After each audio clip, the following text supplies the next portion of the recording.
When many people think of Japan, they picture cutting-edge technology, steaming bowls of ramen, sumo wrestling, and iconic anime series. But what many people aren't aware of is the billion-dollar industry that has quietly shaped life in Japan for decades. And no, I'm not talking about video games. I'm talking about vending machines. Japan is currently estimated to have between 2.5 and 3 million vending machines. That equates to about one machine for every 41 people. The vending machine industry in Japan currently brings in over $27 billion annually in revenue. In fact, the industry is so massive that in 2024, Japan accounted for 38% of the global vending machine market. And if you don't believe the numbers, all you have to do is visit Tokyo or Osaka and take a look around. You'll notice vending machines outside of shops, inside train stations, on street corners, and even in quiet parks.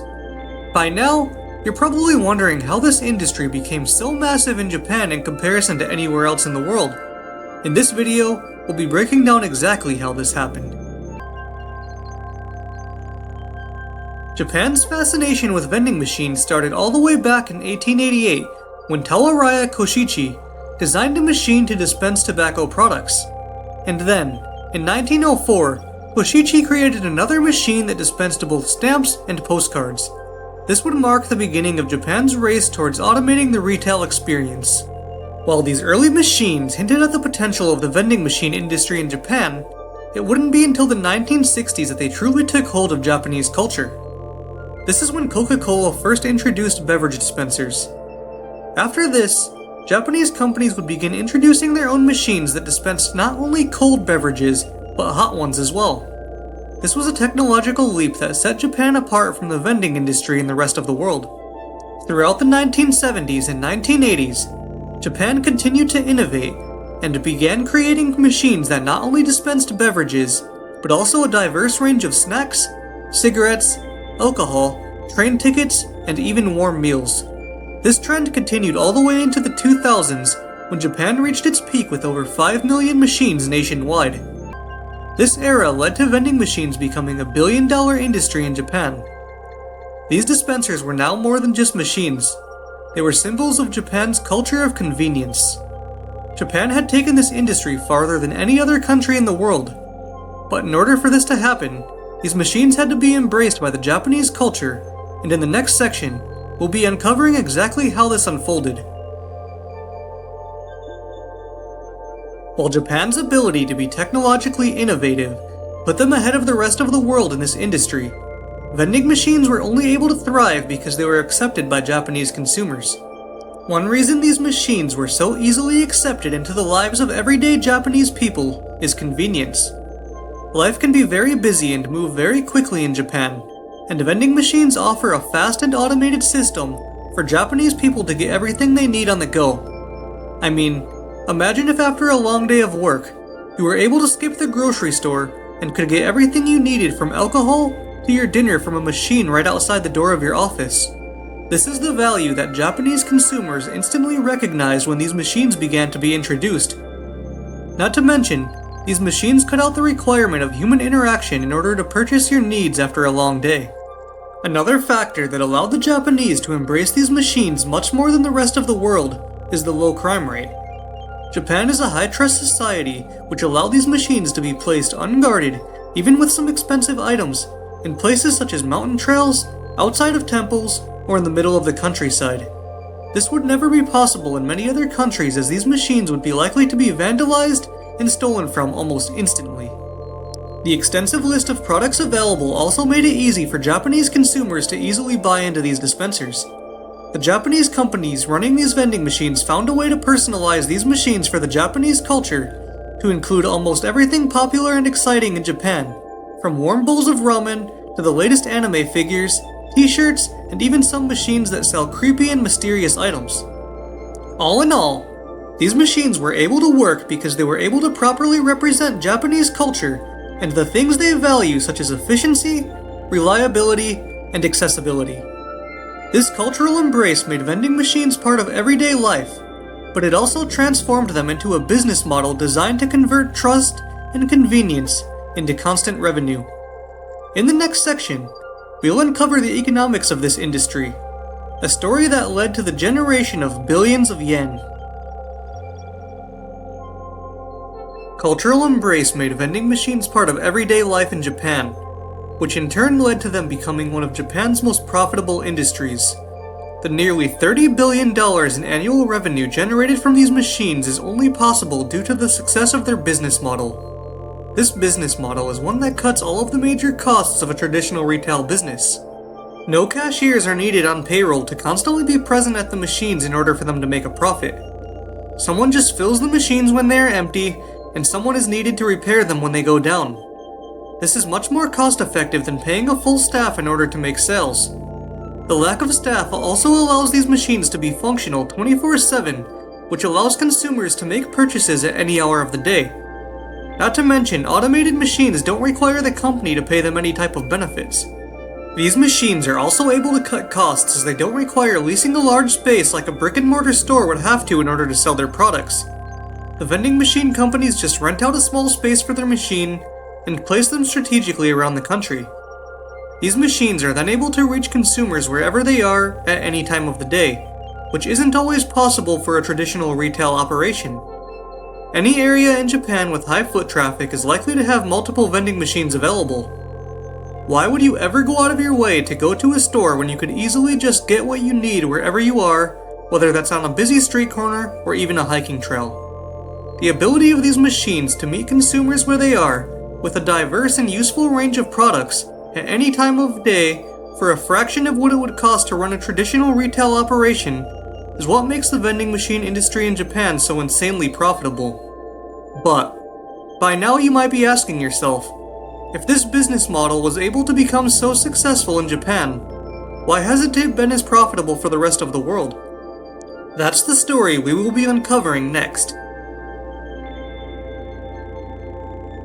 If vending machines became cultural icons and economic powerhouses in Japan, why didn't the same story unfold across the rest of the world? The answer lies in the cultural differences between different countries.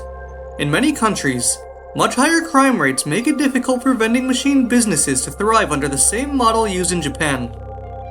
Vending machines can't be left unattended in as many places like they can in Japan, because these machines would be vandalized and stolen from in a matter of days, if not hours. Robbery and vandalism of these machines is so common in places like North America and Europe that they are forced to limit the placement of them to places such as malls, airports, and offices. And if businesses choose to deviate from locations such as these, they are then forced to cover the cost of surveillance systems so they can ensure their machines stay safe. This takes away what makes Japanese vending machines feel so special. The fact that they are able to sell interesting products that people actually want instead of just chips and beverages, and they are able to do so in all types of creative and unexpected places. Without the ability to sell unique products, vending machines feel less enticing to consumers and are less likely to create repeat customers. I mean, it's simple. You would be much more likely to return to a vending machine where you purchase something cool like an exclusive anime figure or niche product than you would be to return to a machine where all you bought was a bottle of Sprite. In the US and throughout the globe, machines selling these basic products are a dime a dozen, so you would be unlikely to ever even remember what machine you got something from, if you even remember getting anything at all. However, while Japan is still far ahead of the rest of the world when it comes to the vending machine industry, it isn't entirely impossible for the rest of the world to catch up to them. In fact, it might even be probable in a world where the Japanese vending machine industry seems to be showing signs of decline. The number of vending machines in Japan peaked in the early 2000s with over 5 million machines operating throughout the country. And while the industry itself is still thriving in Japan, there have been a decrease in machines as the numbers are now estimated to be down to around 3 million. But what's causing the decline in machines? Well, this boils down to a number of factors, with one of the more important ones being the rise of convenience stores. Vending machines became so popular in Japan because of the convenience they provided, but the rise of high-quality convenience stores has given consumers alternative options, and the ability to offer a much wider variety of products while still offering a fast and convenient experience is making it more difficult for vending machines to compete.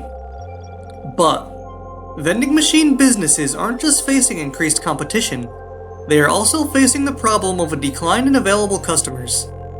This is due to a decline in the Japanese population. The population of Japan peaked in 2009 with close to 127 million people, but was now down to 120 million people at the end of 2024 after losing over 900,000 people in 2024 alone. And this is an issue the vending machine industry will be continuing to face for the foreseeable future, as the elderly population in Japan accounts for close to 30% of the total population, with record low birth rates now occurring on an almost yearly basis. But while the amount of vending machines in Japan may never reach the numbers they were able to in their peak again, this industry will still have the ability to be extremely profitable going forward. But in order to do this, the machines that are operating must maximize profit by doubling down on strategic placement, higher quality products, and continuing to find ways to innovate as technology advances. They must find ways to generate revenue through strategy rather than by sheer numbers. If Japanese vending machine companies are able to do this effectively, they will be able to continue to generate billions for decades. In Japan, vending machines were able to create what started out as a niche and innovative new industry that allowed convenient shopping for consumers, but then through cultural embrace and a strong business model, transformed into billion-dollar engines. This was possible due to trust, convenience, and the ability to offer a wide range of products that fit perfectly into Japanese culture. The story of the rise of these machines is one that is uniquely Japan. But today, the industry is facing new challenges such as strong competition and changing demographics. Yet, the business model is so strong that these machines may still be able to weather the storm that these new challenges bring. In the end, Japan's vending machines are much more than simple dispensers. They are a reflection of Japanese society and culture itself. These machines are proof that when culture, technology, and a strong business model all collide, the results can be unimaginable. Thanks for watching this video. If you enjoyed the content, please consider supporting the channel by clicking like, subscribing, and following my social media linked in the description below, so that you can be ready for the next video where we will be discussing the business of biometrics and how identity itself is becoming a new frontier of profit.